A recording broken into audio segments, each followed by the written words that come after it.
There is a moment in every supply disruption that only becomes clear when we look back. It's that instant when calm preparation was still possible.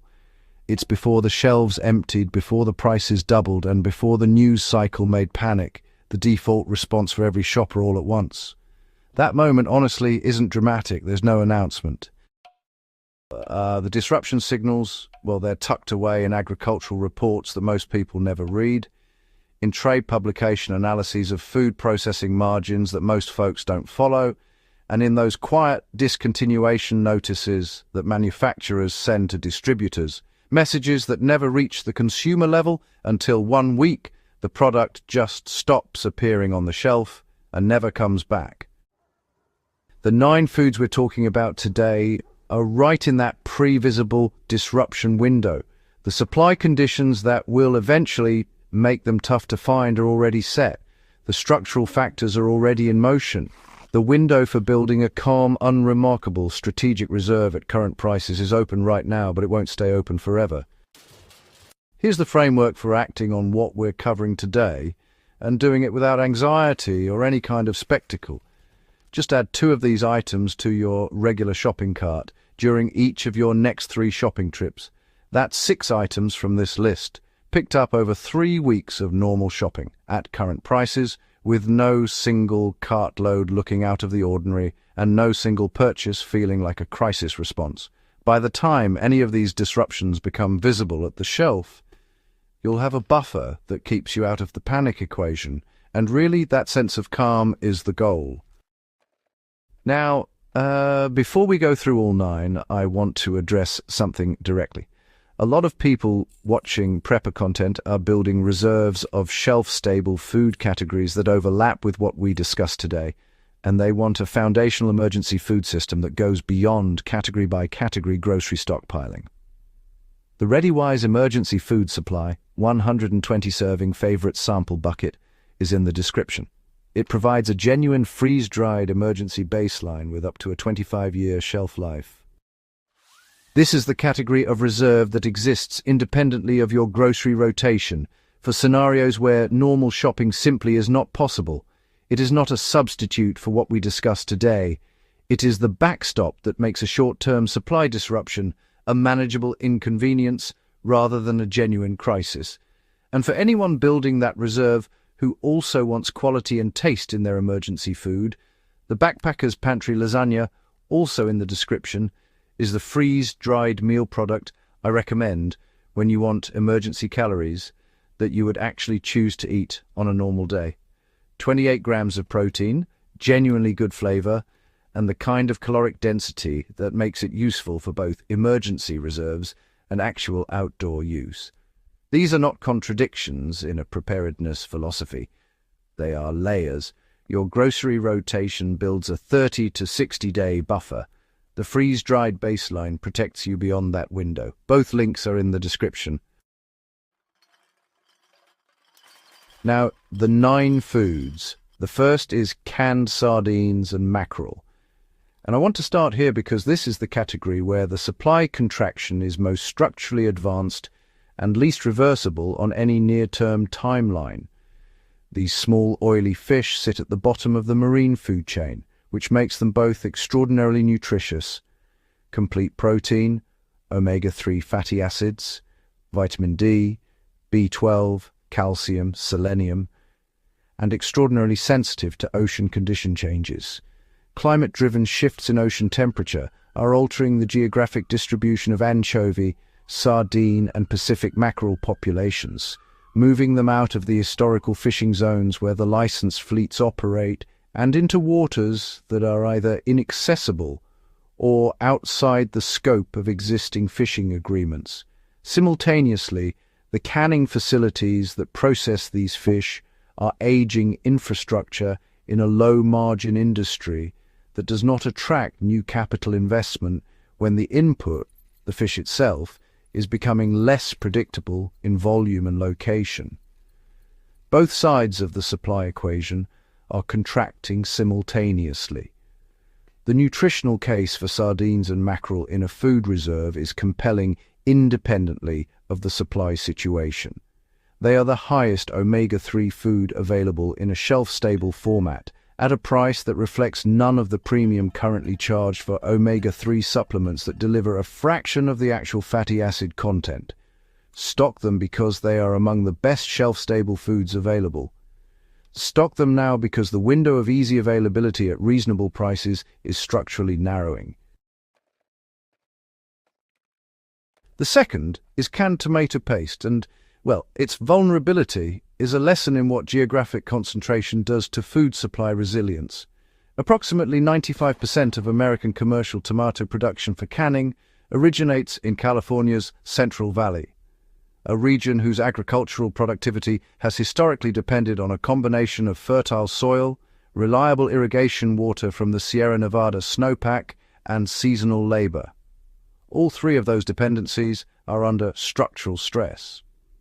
The Sierra Nevada snowpack, the water storage system that feeds Central Valley irrigation through the dry growing season, has been declining in average depth and duration.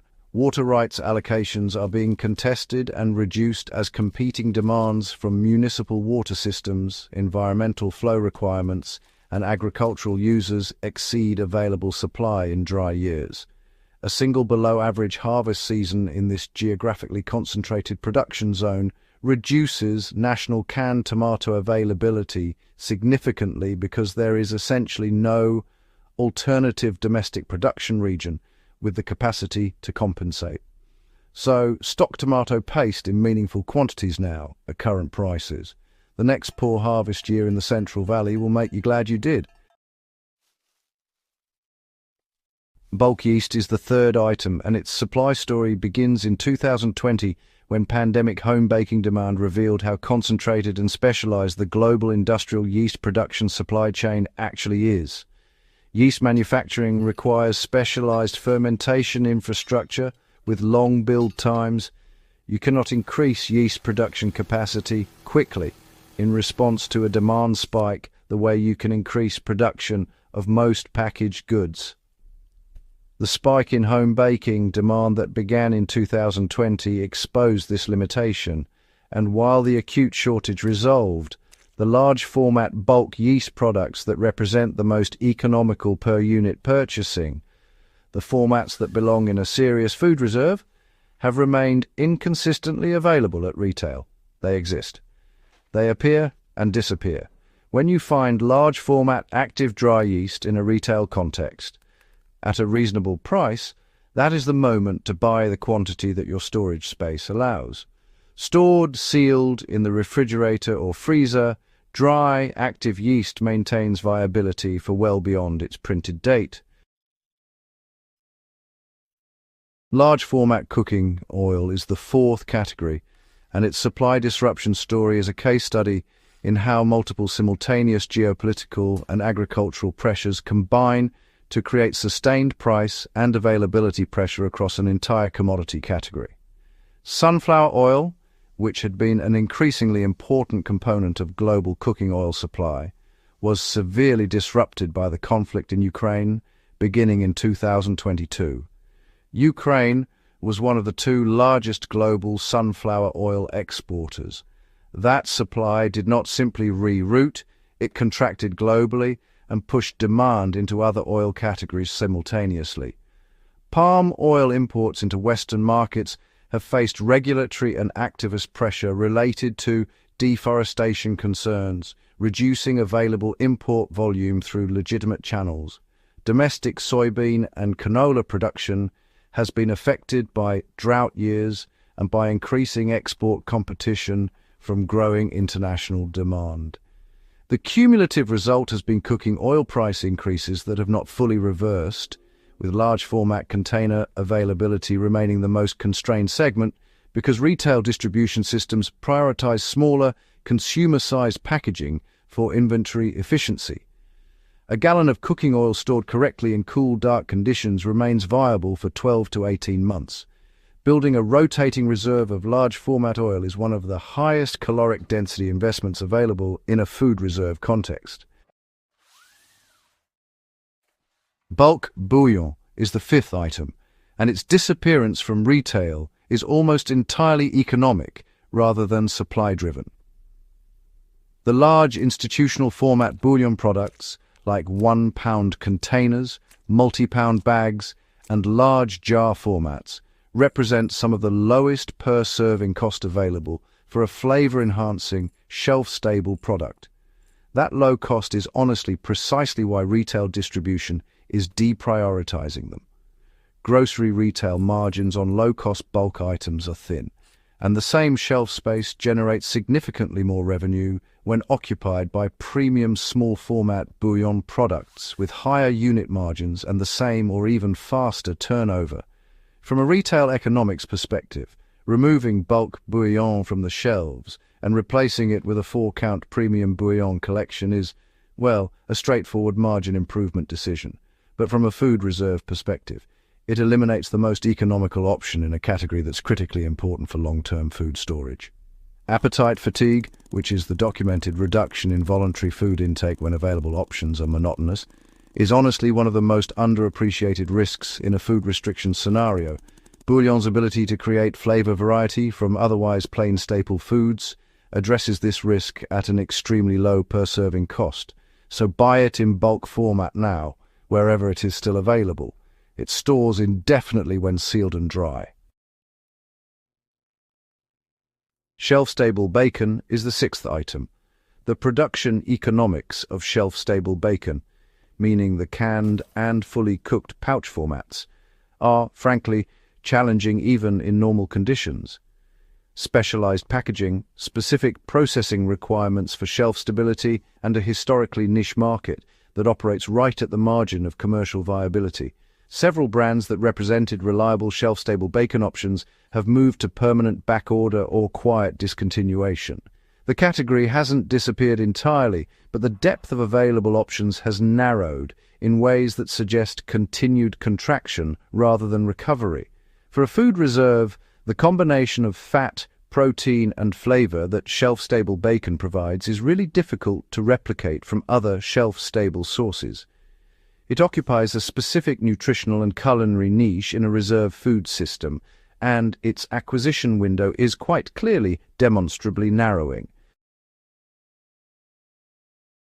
Canned butter is the 7th item, and its supply fragility is structural in the most fundamental sense. The United States has approximately 3 significant domestic producers of canned butter at the scale required for retail distribution. When any one of those 3 producers experiences a packaging shortage, as has occurred with canning tin availability, a facility maintenance issue, or a raw material cost increase that makes production temporarily uneconomical, national canned butter supply contracts visibly and immediately. This has happened multiple times in recent years, and recovery timelines have ranged from weeks to months. The category is not disappearing permanently in the way that some shelf-stable bacon brands have, but its availability at any given moment is genuinely unpredictable in ways that most grocery staples are not. When you find it in stock, that is the signal to buy the quantity your budget and storage allow. Pull-tab evaporated milk is the 8th item, and its contraction is a byproduct of dairy processing economics rather than raw milk supply. Evaporated milk, particularly in the pull-tab format that makes it accessible without a can opener and therefore most practical in genuine emergency contexts, is one of the lowest margin products dairy processors produce. As processors allocate production capacity toward higher margin products, fresh fluid milk, Greek yogurt, protein isolates, specialty dairy beverages, evaporated milk production runs at minimum viable volume. The pull-tab format is specifically being further reduced because pull-tab tooling requires maintenance and replacement investment that processors are not making at the rates that would sustain current production levels. Standard lid cans remain more available. The pull-tab format, which is what you actually want for emergency use, is the version disappearing. Large format honey is the 9th item, and it faces simultaneous pressure from both domestic production decline and import supply contraction. Domestic honey production has been declining for over a decade as managed honeybee colony losses from colony collapse disorder, Varroa mite infestation, pesticide exposure and habitat loss reduce the productive bee population available for commercial honey production. Imported honey, which has historically filled the gap between domestic production and demand, has faced increasing import scrutiny related to documented adulteration issues with honey from certain international sources found to be diluted with corn syrup, misrepresented in geographic origin or mislabeled in varietal description. Increased inspection and rejection of suspicious imported honey at ports of entry has reduced the volume available through legitimate retail channels. The result is genuine scarcity at the large, storage-appropriate container sizes, the 2-pound and 5-pound formats that make sense for a food reserve, even as small consumer jars remain relatively available. 9 foods, 9 structural supply stories. 0 panic required because you have the information before the disruption is visible. 2 items per cart, 3 shopping trips. A buffer built at current prices quietly, without urgency, before anyone around you knows a buffer was necessary. The ReadyWise 120 serving freeze-dried baseline and the Backpacker's Pantry protein meals in the description are for the layer of preparedness that sits beneath the grocery rotation. The backstop that means a supply disruption of any duration is a manageable inconvenience rather than a genuine food security problem. Links for everything are in the description. Subscribe to In the Beginning. See you in the next one.